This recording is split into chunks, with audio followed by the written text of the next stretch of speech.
ګرانو کتونکو د دغه صحت کارت منصوبه چېر سړی وایي زما په جیب کې 10 لاک روپۍ دي خو څوک په ډسپرین ګولۍ نشي اخیستی او زه ورته قاتله نشه په دې ویمه چې ډېرو ډاکټرانو پیدا ده او بس سړی راسملوه په حقیقت کې د زنانو نه اخلاص کړو خو دا یو ورور سره خبرې اترې کوو. ورور مې نوم دې څه دی؟ زما نوم جعفر خان دی او موضوع اوسېدونکی یم. جعفر خان صحت کارت حوالې سره تاسو څه تاثرات لرئ؟ صحت کارت حوالې سره چې کوم دی نو خلک وایي چې یاره دې کې 10 لاک روپۍ دي خو په دې کې 10 لاک روپۍ نه دي په دې کې صرف 4 لاک روپۍ دي. نن نه 2 میاشتې مخکې ما چې کوم دی د خپل ورور اپریشن چې کوم دی نو په پی ایچ سی هسپتال کې کړی دی او هغې کې صرف ما ته 4 لاک روپۍ دغه شي باقي ما چې څومره پیسې لګېدې هغه ما ټول د جیبه لګولي دي.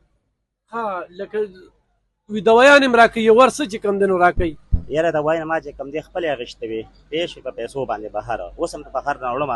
هغه وخت سره ما چې کوم دی نو تقریبا 1 لاک روپۍ ما جمع کړې دي 4 لاک روپۍ ما چې ساس په هغه پیسې ما تقریبا 8.5 لاک روپۍ خرچه راځي 10 راځي خو تاسو هم 8.5 لاک روپۍ دا وکړو باقي ورسره ما چې کوم دی جمع کړې وې او تر اوسه ساعته پورې وي ما ته وایي چې یاره صحت کارت والا ټلیفون چې موږ ته کنفرمیشن وکړي ما ورته چې ما ته دا کنفرمیشن وکړي تاسو دا 10 لاک روپۍ دي ما نه چې کوم دی اضافي پیسې ولې جمع شوي دي. لکه ته دا وایې چې دا 10 لاک نه دي دا 4 لاک دا 4 لاک بیا بیا چې کوم دی نو د هغې نه پس دې په څومره پیسې ولګېدې؟ د هغې نه پس پې تقریبا زما تقریبا تر اوسه ساعته پورې تقریبا سوا چې 8 لاک روپۍ برابر شوي دي. د پاکې نه پلیته ښه وه چې اړو شوې اړو شوې نو خو زه وایم چې دا سوچم چې یاره بس پرېږدې دغه دې راشي اپریشن ولا وکړه زه وایم چې نور ډاکټران ترې ښودلي نو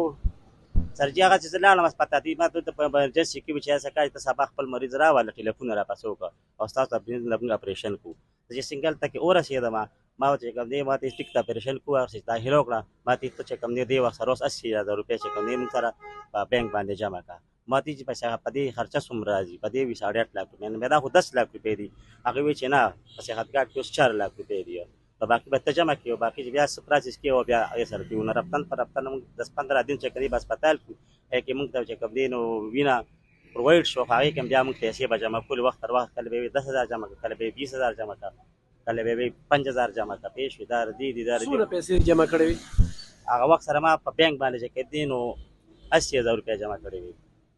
او چې علاج اپریشن وشو د هغې نه پس پې د جیبه څونه پیسې ولګېدي؟ هغې باندې تقریبا زما داسې حساب کتاب ما نه اوس هم پراته دي هغې کې حساب کتاب دی تقریبا 8 لاک روپۍ زما لګېدي 8 لاک د نور ولګېدي؟ نه 4 لاک زما تقریبا نور ولګېدي 4.5 لاک 4.5 لاک ستا د جیب ولګېدي 4 لاک د صحت کارت نه ولګېدلي او نور چې کوم دی نو صحت کارت کې 4 لاک وي 10 لاک نه وي 10 لاک نه وي جی صحیح.